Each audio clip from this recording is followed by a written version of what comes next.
Hi, నేను ఉదయ. ఈరోజు మనం కేరళ స్టైల్లో ఫిష్ ఫ్రై చేసుకుందాం. ఫస్ట్ కొరమీను తీసుకున్నామండి. ఈరోజు కొరమీను వచ్చాయి. కొరమీను చాలా టేస్టీగా ఉంటుంది, కానీ చిన్న ఫిష్ దొరుకుతుంది.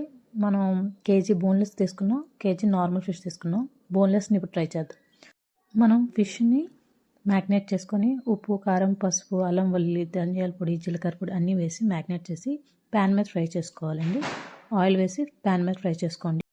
కొంచెం బాగా ఫ్రై అవ్వాలి కాబట్టి నేను 2 పీసెస్తో చేసుకుంటున్నాను. ఆయిల్ కూడా ఎక్కువ తీసుకోవద్దులేండి, కొంచెం ఆయిల్తోనే త్వరగా కూడా ఫ్రై అయిపోతుంది. ఫిష్కి ఒక 8 minutes to 7 minutes చాలంటారు. ఇది సెకండ్ బ్యాచ్ చేస్తున్నాను. అటు ఫ్రై అవుతున్న టైంలో ఒక ఆనియన్, ఒక టమాటా కోసుకొని చిన్న చిన్న పీసెస్గా కట్ చేసుకోవాలండి. సో వేరే కడాయి తీసుకొని దాంట్లో ఆయిల్ వేసుకొని కొంచెం అల్లం వెల్లుల్లి పేస్ట్ వేసుకోండి. నేను ఆల్రెడీ ఫిష్ పక్కన ఫ్రై చేస్తున్నాను కదా, ఇది ఆల్మోస్ట్ ఫ్రై అయిపోయింది. గ్యాస్ ఆఫ్ చేసిన తర్వాత నేను ఆ 4 పీసెస్ కూడా దీంట్లోనే పెడతాను. వేడిగా ఉంటుంది కాబట్టి అది మెత్తబడదు. ఆల్రెడీ ఆయిల్లో మనం అల్లం వెల్లుల్లి పేస్ట్ వేసుకున్నాం కదా, దాంట్లో ఆనియన్ వేసుకోండి, టమాటా కూడా వేసుకోండి. ఇక్కడ నేను 3 చిల్లీస్ తీసుకున్నాను. కొంచెం కరివేపాకు వేసుకోవాలి. బాగా ఫ్రై అయ్యి మొత్తం కలర్ చేంజ్ అయిన వరకు ఫ్రై చేయండి. దాంట్లో ధనియాల పొడి, జీలకర్ర పొడి, ఉప్పు, కారం, పసుపు, గరం మసాలా ఇవన్నీ వేసి బాగా ఫ్రై చేయండి. ఆల్మోస్ట్ ఆనియన్ కర్రీలాగా అయిపోవాలి. తర్వాత అరిటాకు తీసుకోండి. ఒకటి అడ్డుగా, ఒకటి నిలువుగా పెట్టుకొని ఫిష్ ఫ్రై పీస్ ఉంది కదా, అది మధ్యలో పెట్టండి. ఫస్ట్ మనం ఒక లేయర్ కర్రీ వేసి ఫిష్ ఫ్రై పీస్ పెట్టి మళ్ళీ ఇంకో లేయర్ వేయాలి.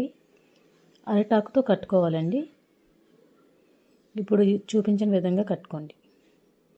లక్కీగా మా ఇంట్లో అరటి చెట్టు ఉంది కాబట్టి అరిటాకులు మాకు చాలా ఈజీగా దొరుకుతాయండి. మేము అందుకు ఎంత వీలవుతో అంత అరిటాకు వాడడానికి ట్రై చేస్తాను. ఇప్పుడు మా దగ్గర ఉన్నాయి కాబట్టి వాడగలుగుతున్నాం. ఫ్యూచర్లో మళ్ళీ దొరకవు కూడా తెలియదు కాబట్టి ఇలా కట్టుకొని సేమ్ పెనం మీద వేసుకుంటే త్వరగా అయిపోతుంది. ఆల్రెడీ వేడిగా ఉంటుంది పెనం. ఆయిల్ కూడా మార్చక్కర్లేదు, దానిలో మిగిలిన ఆయిల్తోనే ఇది ఫ్రై అవుతుంటుంది. కవర్ చేసుకొని ఒక 10 minutes 5 minutes ఒక సైడ్ 5 minutes ఇంకో సైడ్ పెట్టుకోండి. అంతే, రెసిపీ రెడీ. చాలా టేస్టీగా, ఈజీగా, న్యూ స్టైల్లో వెరైటీగా తినాలనిపిస్తుంది కదా, ఆ టైంలో ఇది కుక్ చేసుకోండి. చాలా టేస్టీగా అనిపిస్తుంది. నచ్చితే లైక్ చేయండి, సబ్స్క్రైబ్ చేయండి. మీరు కూడా